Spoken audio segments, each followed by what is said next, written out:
प्यारे दोस्तों नमस्कार। मैं संजीव मिश्रा आपका जैन एकेडमी के चैनल पर हार्दिक स्वागत करता हूं। आज के इस वीडियो में हम कैलेंडर के पार्ट 2 के बारे में अध्ययन करेंगे। इस वीडियो में हम कैलेंडर के उन सवालों के बारे में अध्ययन करेंगे जिनमें कि एक तारीख दी जाती है और उस तारीख का वार पूछा जाता है। दोस्तों, इस वीडियो को देखने से पहले अगर आपको कुछ दिक्कत आए समझने में इस वीडियो को, तो आपको इसका पार्ट फर्स्ट देखना पड़ेगा, क्योंकि मैंने जो कुछ बेसिक्स थे इस चैप्टर के वो उसमें डिस्कस कर रखे हैं। तो आप अगर इस वीडियो को देखने से पहले उसको देखेंगे तो वो अच्छा ही रहेगा और आप उसको पढ़ने के बाद इसको अच्छे से समझ पाएंगे। आज पहले हम बात कर लेते हैं महीनों के कोड के विषय में। देखिए, हम सभी जानते हैं कि जनवरी से लेकर दिसंबर तक 12 महीने हैं और इन 12 महीनों में हम जनवरी, फरवरी, मार्च, अप्रैल, मई, जून, दिसंबर के सबके कोड मैंने यहाँ पे लिख रखे हैं। लेकिन दो तरह के साल होते हैं जो वर्ष होते हैं, एक साधारण वर्ष होता है और एक लीप वर्ष होता है। साधारण वर्ष और लीप वर्ष में कोड्स में केवल दो ही जगह अंतर है, केवल जनवरी और फरवरी के कोड में ही अंतर है। वो आपको यहाँ पे मेंशन मैंने किया है। देखो, इसका कलर अलग है, इसका कलर अलग है। तो आप ध्यान रखना कि जनवरी का और फरवरी का ही कोड अलग है, बाकी सबके कोड सेम हैं। तो अगर आपको लीप वर्ष के कोड याद नहीं हो, पूरे करने की जरूरत भी नहीं है, तो आप केवल जनवरी और फरवरी का याद करेंगे और पूरा याद रखेंगे साधारण वर्ष के कोड, जो मैं आपको भी याद कराऊंगा। देखिए, यहाँ पे ये जो पहली है, ये 144 एक संख्या है जो किसका स्क्वायर है बताइए? तो आपने कहा 12 का, तो आपको याद रखना है 12 का स्क्वायर। और ये 025, अगर मैं 025 को एक साथ पढ़ता हूँ 025, तो ये मेरे को 5 का स्क्वायर समझ में आ रहा है और ये मेरे को 6 का स्क्वायर समझ में आ रहा है। तो एक बार आप अपने दिमाग में ऐसा रखेंगे कि 12 का स्क्वायर, 5 का स्क्वायर, 6 का स्क्वायर और 146। तो बोलो एक बार मेरे साथ साथ बोलेंगे 12 का स्क्वायर कितना होता है? 144। 5 का स्क्वायर कितना होता है? 025। 6 का स्क्वायर कितना होता है? 036 और 146। तो ये कोड हमें याद रखने हैं और ये हमें याद होने चाहिए, रटने कभी भी नहीं है। याद का मतलब है याद। जैसे मैंने बोला दिसंबर का कोड, तो आपने फटाफट से मन में बोला और आपने बोला 6। मैंने बोला जनवरी का कोड, तो जनवरी का कोड यहाँ पर 1। तो ये आपको हमेशा ध्यान रखना है कि कोड आपको रटने नहीं है, याद रखने हैं। अब कभी भी अगर किसी भी सवाल में आपसे बोला जाए कि बताइए फरवरी का कोड क्या होगा, फरवरी का कोड क्या होगा किस वर्ष में? लीप वर्ष में। तो आपको फरवरी का कोड मेंशन याद रखना है 3, जबकि फरवरी का कोड साधारण वर्ष में क्या होता है? 4। 1 का अंतर है, कम हो जाता है। अब हम ये देखते हैं कि इन कोड्स का कहाँ कहाँ महत्व है, किन किन सवालों में महत्व है। देखिए प्यारे दोस्तों, यहाँ पे कुछ महीनों के कोड रिपीट हो रहे हैं। जैसे अगर आप ध्यान से देखते हैं तो जनवरी का कोड 1 है और उसी वर्ष में अगर हम आगे चलते हैं तो अक्टूबर का कोड भी सेम होता है। अक्टूबर और जनवरी का कोड 1 है। ऐसे ही फरवरी का और मार्च का और नवंबर का कोड भी 1 है। ऐसे ही अगर आप आगे देखते हैं तो अप्रैल और जुलाई का कोड 1 है। अगर मैं बोलूं लीप ईयर में कौन कौन से महीनों के कोड एक जैसे दिख रहे हैं, तो आप बोलेंगे देखिए लीप वर्ष में यहाँ पे 0 है जनवरी के लिए और अप्रैल के लिए और जुलाई के लिए। तो इन 3 महीनों के कोड एक जैसे हैं। अब आप ये मैं जो बता रहा हूँ कि महीनों के कोड एक जैसे हैं, तो इसी को आगे मैं जोड़ना चाहूँगा कि जिन महीनों के कोड एक जैसे होते हैं, बोलिए, जिन महीनों के कोड एक जैसे होते हैं उनके कैलेंडर भी एक जैसे होते हैं। इस बात का मतलब क्या है समझिएगा कि अगर मैं ऐसे बोलूं कि 13 जनवरी को 2001 में सोमवार पड़ रहा है, क्या पड़ रहा है बेटा? सोमवार। तो उसी वर्ष में 13 अक्टूबर को क्या वार होगा? देखिए, अब अगर हम इसको बेसिक से करेंगे तो हमारा बहुत समय जाएगा, तो अभी हम बेसिक से नहीं करेंगे। हम ये देख रहे हैं कि हमें 13 जनवरी और 13 अक्टूबर दे रखा है, तो जो वार 13 जनवरी का होगा वही 13 अक्टूबर को होगा, क्योंकि दोनों के कैलेंडर में अगर हम देखते हैं तो दोनों के लिए कोड कैसा है? एक जैसा है। तो इसलिए हम इसका बिना कुछ सोचे समझे हम उत्तर दे पाएंगे कि ये भी सोमवार होगा। इसी प्रकार से अगर मैं आपसे पूछूं कि बताइए 15 अगस्त 2020 यदि सोमवार को पड़ने वाली है तो बताइए 15 फरवरी उसी वर्ष में कब पड़ी थी। तो देखो बेटा, यहाँ पे हमने बात की अगस्त के महीने की और यहाँ पे हमने बात की फरवरी के महीने की। दोनों महीनों के अगर हम कोड देखें तो अगस्त का कोड भी 3 रहेगा यहाँ पे, और यहाँ पे फरवरी का कोड भी 3 रहेगा। अब अगर दोनों का कोड एक जैसा है तो आपको ये बताना है कि कोड एक जैसा है, तारीख एक जैसी है। मैंने कहा था जिन महीनों के कोड एक जैसे होते हैं उन महीनों के कैलेंडर भी एक जैसे ही होते हैं। अर्थात अगर 15 अगस्त का दिन सोमवार है तो 15 फरवरी भी क्या होगी, सोमवार ही होगी। देखिए बच्चों, अगर अब मैं आपसे एक सवाल पूछूं कि बताइए कि किसी भी साधारण वर्ष में कौन से महीने ऐसे हैं जिनके लिए एक जैसा कैलेंडर होगा, तो आपका जवाब एक झटके में निकल के आना चाहिए कि सर जनवरी का कैलेंडर अक्टूबर के जैसा होगा। इसका मतलब एक जैसे का मतलब क्या है कि अगर मैं जनवरी की कोई सी भी तारीख लूं तो अगर साधारण वर्ष है तो अक्टूबर की अगर वही तारीख लूंगा तो उनका दोनों का वार एक जैसा ही होगा। अगर मैं ऐसे बोलूं कि जनवरी और अक्टूबर एक जैसे हैं तो यहां से मैं निशान बना देता हूं कि जनवरी का कोड किसका जैसा आ रहा है, अक्टूबर का जैसा, और फरवरी, मार्च और नवंबर का कोड भी एक जैसा है। तो आप लोग समझ पाए होंगे कि अगर तीनों का कोड एक जैसा है तो तीनों की कोई सी भी एक जैसी तारीख के लिए वार एक जैसा ही आएगा। तो इस चीज को मेरे साथ साथ नोट डाउन कीजिएगा कि जिन महीनों के कैलेंडर एक जैसे होते हैं उन महीनों के कोड एक जैसे होते हैं, और जिन महीनों के कोड एक जैसे होते हैं उनके कैलेंडर भी एक जैसे होते हैं। ये बात आपको याद रखनी है। अब मैं एक सवाल पूछ रहा हूं, बताइए लीप वर्ष में कौन से 3 महीने ऐसे हैं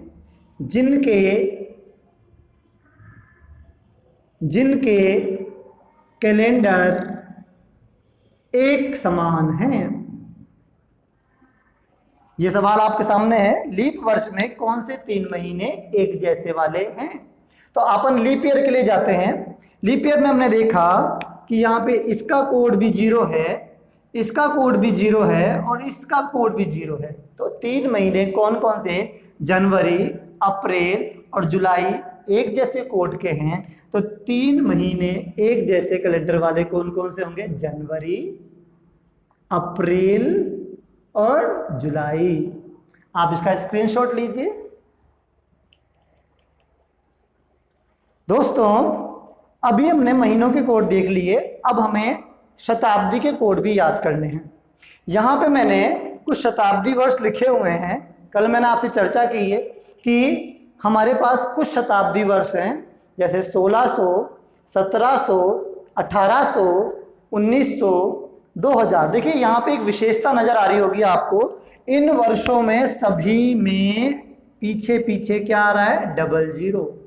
जहां भी 00 आता है वो वर्ष क्या कहलाता है, शताब्दी वर्ष। शताब्दी वर्ष को ये देखना है कि ये लीप वर्ष है तो किसका भाग लगाना होगा, 400 का, और जिसमें 400 का भाग पूरा पूरा जाएगा वो होता है लीप वर्ष। यहाँ पे अगर मैं आपसे पूछना चाहूँ कि कौन कौन से लीप वर्ष हैं तो आप कहेंगे सर एक तो 1600 लीप वर्ष है, एक 2000 लीप वर्ष है और एक 2400 लीप वर्ष है। यानी कि ये जो 3 शताब्दी वर्ष हैं, 1600, 2000 और 2400, ये तीनों कैसे हैं, शताब्दी वर्ष के साथ साथ ये लीप वर्ष भी हैं, इसलिए इनको हम लीप शताब्दी वर्ष कहेंगे, बाकी को हम साधारण शताब्दी वर्ष कहेंगे। अब यहाँ पे आप एक कोड देख रहे होंगे, अगर मैं इस कोड को एक साथ पढ़ूं तो मैं एक साथ पढ़ूंगा 5, 3, 1, 6, या मैं इसको जनरली ऐसे पढ़ दूं 5316। तो मेरे को जोड़ा याद रखना है, बोलो 5316। देखो 5 किसका कोड है, अब ये भी चर्चा हो चुकी है कि 5 कोड किसका है, लीप वर्ष का। अगर लीप शताब्दी आती है तो उसका कोड है 5, उससे अगली शताब्दी आती है तो उसका कोड होगा 3, उससे अगली का 1 और उससे अगली का 6। जैसे मैं यहां पे आपसे पूछना चाहूं कि आपको ये बात याद हो चुकी है, तो बताइए 1100 का कोड क्या होगा। तो देखिए 1100 जो कोड है वो अगर मैं देखूं तो कौन सी लीप शताब्दी के पास में है सर, 1200 के या 800 के, दोनों से कहीं से भी चल सकते हो। तो आप 800 से एक बार देखो, अगर मैं 800 से चलता हुआ आता हूं, 800, 900, 1000 और 1100, तो यहां पे 800 का कोड क्या होना चाहिए बेटा, तो आपका आंसर होगा सर 5। अगर ये 5 होगा तो ये 3, ये 1 और ये 6। तो इस प्रकार से हमें जब भी जिस शताब्दी की जरूरत पड़ेगी उसका कोड हम निकाल सकते हैं। मैं अगली क्वेश्चन में पूछना चाह रहा हूं, बताइए 3400 का कोड क्या होगा। तो बिल्कुल एक झटके में अपन कर देंगे, 3200 के बाद 3300 और 3300 के बाद 3400। बोलो 3200 का कोड क्या होगा बेटा, 5, 3, 1 और अगले का 6, लेकिन अपने को तो जरूरत 3400 की है, तो 3400 का कोड क्या बना बेटा, 1। ये बात आपके समझ में आ चुकी है। अब हम बात करते हैं कि इन चीजों की हमें क्या आवश्यकता है, इनसे हमें क्या क्या जरूरत पड़ेगी। शताब्दी कोड जो है और मंथ के कोड जो हैं वो हमें अगले क्वेश्चंस में, यानी कि किसी भी दिए गए तारीख का वार निकालने के लिए काम आएगा। अब हम हमारे क्वेश्चन पे आते हैं कि हमें ये ज्ञात करना था कि 24 नवंबर 2019 का वार क्या होगा। इस प्रश्न को हल करने के लिए हमें एक फॉर्मूले की आवश्यकता पड़ेगी।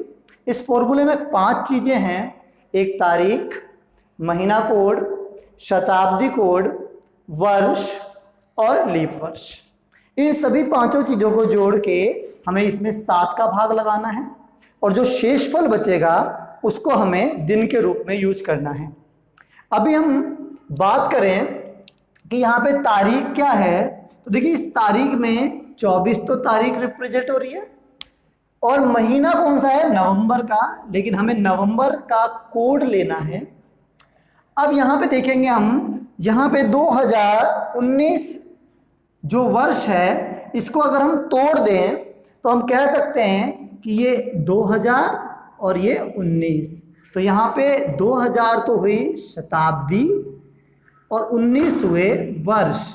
तो यहाँ से हमें 2 चीजें दिख रही हैं, शताब्दी कोड हम किसका लेंगे, 2000 का, और वर्ष की जगह हम क्या लेंगे, 19। प्यारे बच्चों, 19 वर्षों में अगर मैं आपसे पूछूं कि कितने लीप वर्ष होंगे, तो 19 में हमें लीप वर्ष निकालने के लिए हम 4 का भाग देंगे 19 में। 4 एकम 4, 4 दूनी 8, 4 तिये 12 और 4 चौक 16, 4 बार गया। इसका मतलब 4 ही लीप वर्ष बने हैं। 19 वर्षों के अंदर 4 लीप वर्ष हैं। इन सब चारों चीजों को यहाँ पे रख देंगे और कैलकुलेट करेंगे। देखते हैं, सबसे पहले हमने रखी तारीख की जगह पे 24। नवंबर का कोड क्या है बेटा, तो यहां से हम देख लेंगे, नवंबर का कोड हमारा होता है 4। फिर हमने बात की शताब्दी कोड की, तो 2000 का कोड हमें याद है कि 2000 लीप वर्ष है और लीप वर्ष का कोड हमेशा क्या आएगा, 5। इसके बाद हम बात कर रहे हैं वर्षों की संख्या 19, और इन 19 वर्षों में कितने वर्ष लीप वर्ष हैं, तो वो है 4। इन पांचों को जोड़ के अगर हम 7 का भाग लगा दें तो हमारा शेषफल जो बचेगा वही हमारा आंसर होगा। 24, 4 28, 5 33, 33 और 19 52, 52 और 4 56। ये टोटल हुआ 56, और इस 56 में हमने जब 7 का भाग लगाया तो पूरा पूरा गया, और पूरा पूरा जाने के बाद शेष बचा, रिमाइंडर बचा 0। जब भी हमारा रिमाइंडर 0 बचेगा तो 0 का मतलब है रविवार, 1 का मतलब है सोमवार। तो हम यहाँ पे 0 के लिए क्या लिखेंगे बेटा, रविवार। तो हम ये कह सकते हैं कि 24 नवंबर 2019 को रविवार है। आप समझ पाए, इसका स्क्रीनशॉट लीजिए। अगले क्वेश्चन में हमें दिया हुआ है 25 दिसंबर 2016 कौन सा वार है। तो हमें यहाँ पे वो सूत्र याद रखना है। फॉर्मूले में क्या क्या था? तारीख, महीना कोड, शताब्दी कोड, वर्ष और लीप वर्ष, और सबको जोड़ के किसका भाग लगाना है? 7 का। देखिए यहाँ पे तारीख की जगह मैं लूंगा 25। दिसंबर का कोड, देखिए दिसंबर का कोड आपको 16 में देखना है, और आप जानते हैं दिसंबर का कोड चाहे लीप वर्ष में हो चाहे साधारण वर्ष में हो, दोनों में एक समान रहता है। तो हम इसका कोड क्या लेंगे? 6। इसके बाद शताब्दी, यहाँ पे मैंने कहा कौन सी शताब्दी है? 2000, तो 2000 का कोड कितना है? 5।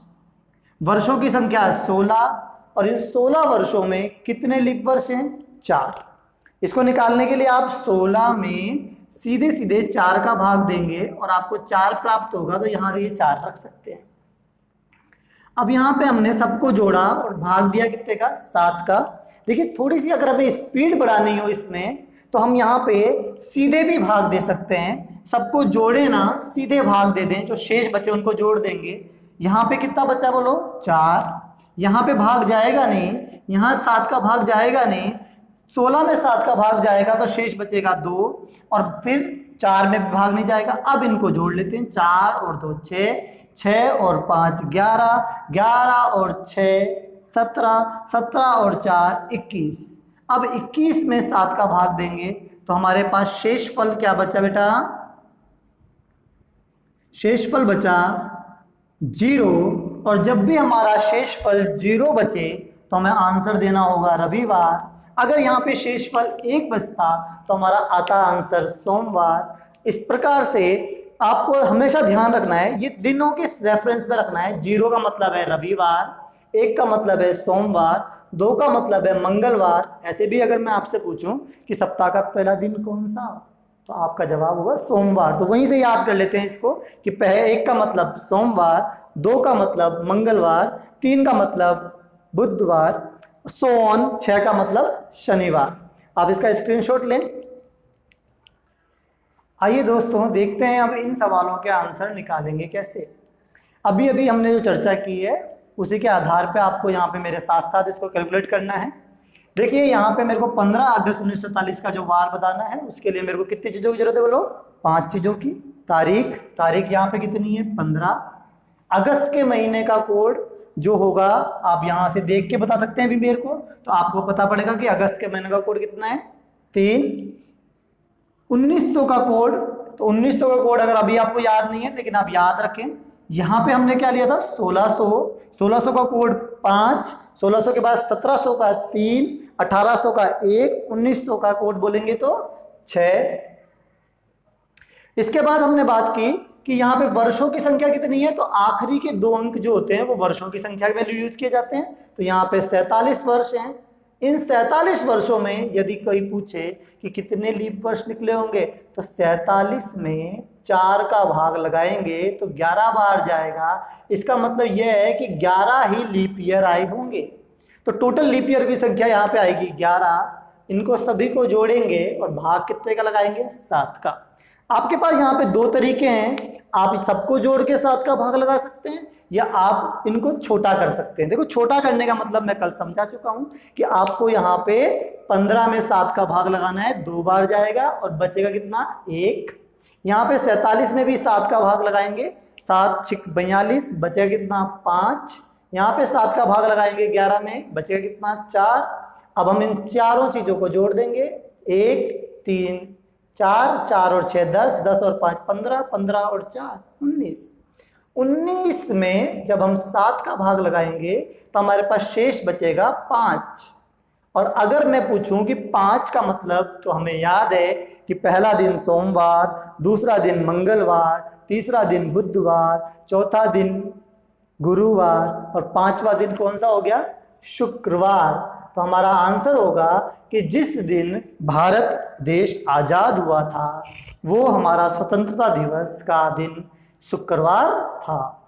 अगले क्वेश्चन में इसी तरीके से आप जल्दी से कैलकुलेट करेंगे मेरे साथ साथ। बोलेंगे तारीख होगी 26, अप्रैल का जो महीना है उसके लिए जनवरी, फरवरी, मार्च, अप्रैल का कोड होगा 0।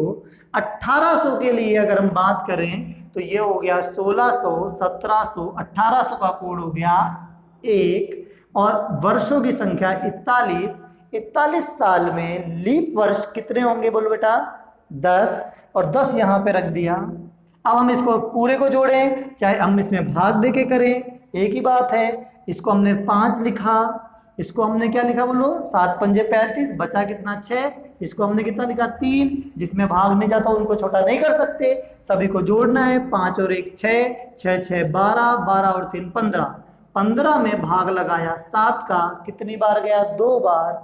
शेष बचा 1, 1 का मतलब सोमवार। तो आप इस वीडियो में ये समझ पाए कि इन दिनों के वार हम कैसे निकालते हैं, और इनमें हमें 3 कोड्स को याद रखना है: शताब्दी कोड, जनरल और लीप ईयर के कोड, और डे के कोड। अगर हमें ये तीनों चीज़ें याद रहेंगी तो हम इस तरह के सवाल बड़े आसानी से कर पाएंगे। थोड़ा से कैलकुलेशन के लिए मैं आपसे एक बात कहना चाहूँ कि भाई आपको ये अपनी कैलकुलेशन को बहुत स्ट्रॉन्ग करना है, क्योंकि कंपटीशन निकालने के लिए कैलकुलेशन ही हमारा हथियार रहेगा। दोस्तों, अगले सवाल में मैंने यहाँ पे दिया है 5 फरवरी 1984 का वार आपको निकालना है। देखिए, यहाँ पे हम थोड़ा सा कैलकुलेटिव करते हैं, माइंड बिना लिखे सोचते हैं भी क्या क्या देखना है। तो यहाँ पे सबसे पहले तारीख कितनी है बोलो? 5। तारीख के बाद अगली चीज़ क्या थी? फरवरी। जब भी फरवरी और जनवरी आए तो आप बहुत ध्यान से ध्यान रखना कि भाई आपको ये देख लेना है कि लीप वर्ष तो नहीं है। तो यहाँ पे देखेंगे तो आपको ध्यान से देखा कि ये तो लीप वर्ष है। क्यों? क्योंकि 84 में तो 4 का भाग जा रहा है ना? तो आपको लीप वर्ष का कोड देखना है। फरवरी का लीप वर्ष का कोड कितना है? देखो 3। तो हमने फरवरी का लीप वर्ष का कोड यहाँ रख लिया। तो तारीख की जगह लिखेंगे 5, फरवरी का कोड 3, 1900 का कोड अभी अभी बताया था, ये 1600, 1700, 1800, 1900। तो 1900 का कोड कितना है? 6। 84 साल हमारे पास है, तो यहाँ पे हमने 84 लिख दिया। अब इस 84 सालों में अगर लीप वर्ष निकालना है तो 84 में आप किसका भाग देंगे? सीधे सीधे आप 4 का भाग दीजिए। जितनी बार गया वो यहाँ पे लिख दीजिए, तो 21 बार जाएगा। इन सभी को जोड़ के भाग देना होता है कितने का? 7 का। देखो दोस्तों, आप अगर इनको जोड़ेंगे तो आपका टाइम खर्च होगा, उसको बचाइए। यहाँ पे आप सीधे जानते हैं कि 12 7 84, 0 बच गया शेष फल, 7 या 21, 0 बच गया शेष फल। अब केवल इन 3 चीज़ों को जोड़ना है। 6 3 9 5 14, और 14 का मतलब फिर से हमारा शेष फल हो गया 0। और आपको याद हो गया होगा अब तक तो कि भाई 0 का मतलब क्या है? रविवार। तो आपको याद रखना है 0 का मतलब रविवार, 1 का मतलब सोमवार। तो यहाँ से हम लिख देंगे कि इसका दिन हो गया रविवार। अगले प्रश्न की तरफ देखते हैं। इस प्रश्न में हमें बताना है 17 जनवरी 2009 का वार। मैंने कहा था जब भी जनवरी और फरवरी आए तो आपको बहुत ध्यान से ध्यान रखना है कि कोड गलत ना हो जाए। गलती यहीं पे होती है, सवालों में जो मिस्टेक्स होती है। देखो, हमें ये समझना है कि हमारी मिस्टेक होती कहाँ है, उस जगह पे हमें बहुत सतर्क रहना है। सावधानी हटी और दुर्घटना घटी, ये ध्यान रख के चलना है। तो देखो 2009 जो है वो साधारण वर्ष है। जो साधारण वर्ष है तो मैं लीप वर्ष का कोड लूं 0 या मैं 1 लूं? तो यार 1 ले लो ना। हाँ, 1 लेंगे। तो भाई तारीख है 17, कोड लेंगे जनवरी का 1, 2000 का कोड आपको याद हो गया होगा अब तक 5। मैंने आपको कहा था कि जो भी लीप शताब्दी होगी उसका कोड हमेशा 5 होगा। तो लीप शताब्दी का कोड 5, 9 वर्ष, और 9 वर्षों में लीप वर्षों की संख्या होगी 2, क्योंकि 4 एकम 4, 4 दूनी 8, और इन सबको जोड़ के भाग लगाना होता है 7 का। 17 को अगर मैं 7 से विभाजित करता हूं तो मेरे पास 3 बचता है। 9 को मैं 7 से विभाजित करता हूं तो मेरे पास 2 बचता है। 3 और 1 4, 5 9, 9 और 2 11, 11 और 2 13। 13 में अगर हम 7 का भाग लगाते हैं तो पूरा का पूरा नहीं कटेगा, शेष बचेगा 6। और जब भी 6 रिमाइंडर बचे तो आपको बोलना है शनिवार। तो आपका आंसर होगा कि ये दिन हो गया शनिवार। दोस्तों, मैं उम्मीद करता हूं कि अब आप किसी भी तारीख का वार बड़े आसानी से निकाल सकते हैं। आपको देखिए इसमें 3 चीज़ों की बहुत ज़्यादा आवश्यकता है, तो ये आपको याद होने चाहिए। 144, 025, 036, 146 ये कोड हैं साधारण वर्ष के। 2 कोड जनवरी और फरवरी के जो बदल जाते हैं उनको याद रखना है। लीप वर्ष में जनवरी का कोड होता है 0 और फरवरी का कोड होता है 3, ये आपको याद रखना है। किसी भी लीप शताब्दी का कोड हमेशा 5 और लीप शताब्दी से आगे हमने एक संख्या याद रख रखी है 5316। आप इसको ऐसे भी याद रख सकते हैं कि आपके अकाउंट में इस समय 5316 रुपए हैं। अगर 5316 याद है तो 2000 में 5, उसके आगे 3, उसके आगे, तो आप कर लेंगे। दोस्तों, आने वाले वीडियो में मैं कैलेंडर के हाई लेवल और अन्य तरह के सवालों को लेकर आपके सामने उपस्थित होऊंगा। वो वीडियो आप तक समय पे पहुँचे, आपको उसका नोटिफिकेशन मिले, इसके लिए ज़रूरी है कि आप बेल आइकन का बटन दबाएं और लाइक और सब्सक्राइब करें इस चैनल को और मेरे साथ बने रहें। धन्यवाद।